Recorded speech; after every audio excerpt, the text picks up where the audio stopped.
बिहार सरकार में ग्रामीण विकास मंत्री श्रवण कुमार ने नालंदा के सर्किट हाउस में आपदा पीड़ित परिवारों के बीच चेक वितरण किया।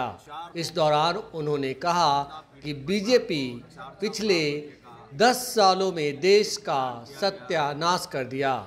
देश में बहुत कुछ बेच दिया गया। इतना ही नहीं, उन्होंने कहा कि 2024 में बीजेपी मुक्त भारत होगा। देश के लोग इसके लिए लगे हुए हैं। इतना ही नहीं, मुख्यमंत्री नीतीश कुमार भी सभी विपक्षी पार्टी को एकजुट करने में जुटे हैं। इसी को लेकर बीजेपी वाले घबराकर साधु संत को आगे कर चुनाव जीतना चाहते हैं। उनका इशारा बागेश्वर धाम वाले बाबा की ओर था। इसके साथ ही ग्रामीण विकास मंत्री श्रवण कुमार ने साफ किया कि भगवान जो है राम को हम लोग भी मानते हैं और पूजते हैं, लेकिन सभी धर्मों को देखते हुए राजनीति करनी चाहिए। सुनिए बिहार के ग्रामीण विकास मंत्री श्रवण कुमार को। आज 4 लोगों को, आपदा पीड़ित परिवार को 4-4 लाख रुपए का चेक प्रदान किया गया। हमारे बिहार के मुख्यमंत्री श्री नीतीश कुमार जी हमेशा कहते हैं कि राज्य के खजाने पर सबसे पहला अधिकार जो आपदा पीड़ित परिवार है उनका होता है। और आप देख रहे हैं कि बिहार शरीफ नालंदा में 4 लोग पानी में डूबने से उनकी मृत्यु हुई थी। उनके लिए 4-4 लाख रुपए का चेक आज माननीय सांसद कौशलेंद्र कुमार जी, यहाँ पर सभी वार्ड के सदस्य भी हैं, गुलरेज जी हैं, सभी लोग हैं यहाँ पर, उनकी उपस्थिति में दिया गया। और ये 4 लाख का जो चेक है, ये आपदा से जो पीड़ित परिवार है उनके सहारा के लिए है।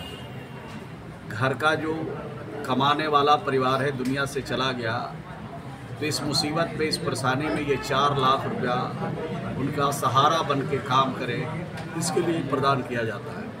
तो इस तरह का काम राज्य के, बिहार के बाहर दूसरे किसी राज्य में नहीं है। चाहे सांप काट के मरते हैं तब हम देते हैं, चाहे बिजली के करंट से मरते हैं तब हम देते हैं, या आपदा में आग लगने से किसी की मौत होती है तब हम देते हैं। रोड एक्सीडेंट की घटनाओं में भी मिलता है, लेकिन अभी तत्काल उस पर रोक है। लेकिन इस प्रकार से पानी में डूबने से, ठनका गिरने से, कोरोना से जिनकी मौत हुई है, सब लोगों को, उनके परिजन को सहायता प्रदान की गई है। इनके परिवार को संकट की घड़ी में सहारा बने, इसीलिए बिहार की सरकार और बिहार के मुख्यमंत्री जी और हम सब लोग उनके लिए खड़े हैं। यही सबसे बड़ी चिंता है हमारी, जिसको चिंता को दूर करने का हमने काम किया है। इस पर वजन कम दो यार, वजन सब रखोगे। को लेकर महागठबंधन सरकार हमलावर है, क्या कहेंगे इसको? महागठबंधन सरकार कहाँ हमलावर है? बिहार सूफी संतों की धरती है और एक एक व्यक्ति इस राज्य का ज्ञानी है, अनुभवी है। सब लोगों को ज्ञान है, अनुभव है। आप सबको और पूरी दुनिया को मालूम है कि इस नालंदा की धरती से पूरी दुनिया को हमने ज्ञान दिया, ज्ञान की रोशनी हमने फैलाई। और आज कोई ज्ञान देने के लिए हमारे पास आने की आवश्यकता नहीं है। हमारे पास प्रेम के लिए आए, भाईचारा के लिए आए, मिल्लत के लिए आए। नफरत की जगह बिहार नहीं है, ये प्रेम और भाईचारे की जगह है। आरोप लगाया जा रहा है कि गांधी मैदान में उनका सभा नहीं होने दिया गया। वो तो अलग सी बात है। अगर कोई व्यक्ति, कोई साधु संत अगर राजनीति करने के लिए अगर आ रहे हो, उनका उद्देश्य किसी राजनीतिक दल को लाभ पहुंचाने की है, तो स्वाभाविक है कि ये देश सभी धर्मों का है। यहाँ सूफी संत भी हैं, यहाँ सनातन धर्म के मानने वाले भी लोग हैं, यहाँ गुरु नानक देव जी, गुरु गोविंद सिंह को मानने वाले लोग हैं। यहाँ पर सभी धर्मों का सम्मान है। अगर प्रेम के लिए, भाईचारा के लिए अगर लोग आते हैं तब तो ठीक है, लेकिन अगर नफरत फैलाने के लिए आएंगे तब तो उनका विरोध स्वाभाविक है। पूर्व मंत्री बबलू सिंह ने कहा है, नीरज कुमार बबलू ने कहा है कि महागठबंधन इसीलिए घबरा गई है कि कहीं बाबा बागेश्वर भविष्यवाणी न करने के बिहार में महागठबंधन सरकार की जाए। भविष्यवाणी उनको मुबारक हो। भविष्यवाणी जो लोग कर रहे हैं वही लोग, जिनके लिए कर रहे हैं वही लोग घबराए हुए हैं। ये भारतीय जनता पार्टी के शीर्ष नेता से लेके नीचे के नेता लोग सब घबराहट में हैं। इसलिए घबरा रहे हैं कि बिहार की जनता और देश की जनता ने संकल्प ले लिया है कि 2024 भाजपा से भारत मुक्त होगा।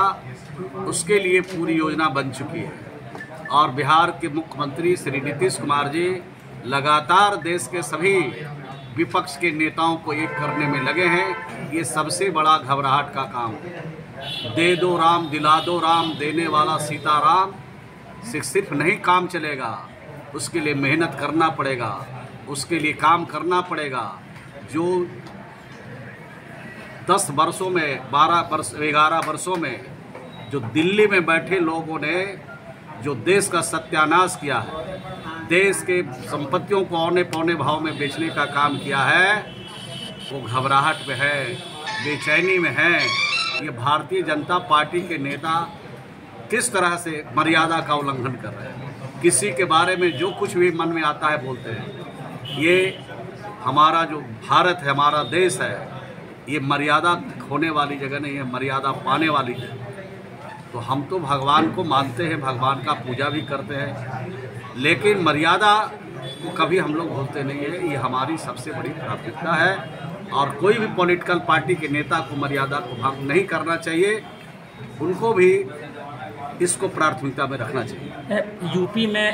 यूपी चुनाव में राम और कर्नाटक, अब देखिए देश के प्रधानमंत्री के जवान से निकलता है, हम तो उनके लिए बहुत छोटे आदमी हैं, लेकिन हमारी जो सोच है कि चुनाव के समय किसी भी व्यक्ति को, किसी भी राजनेता को, किसी भी देश के इतने बड़े संवैधानिक पद पर बैठा हुआ व्यक्ति को किसी धर्म का इस्तेमाल नहीं करना चाहिए। मैं पहले कह चुका हूँ कि ये देश सभी धर्मों का है, यह देश सभी मजहब का है, इस देश में सब लोगों को अधिकार है अपने धर्म का, अपने पूजा का, याचना का, देवता का, अल्लाह का, ईश्वर का, सबका पूजा करने का अधिकार है। तो बजरंग बली पहाड़ लगाने वाले कर्नाटक में सवार रहे हैं, बजरंग बली भी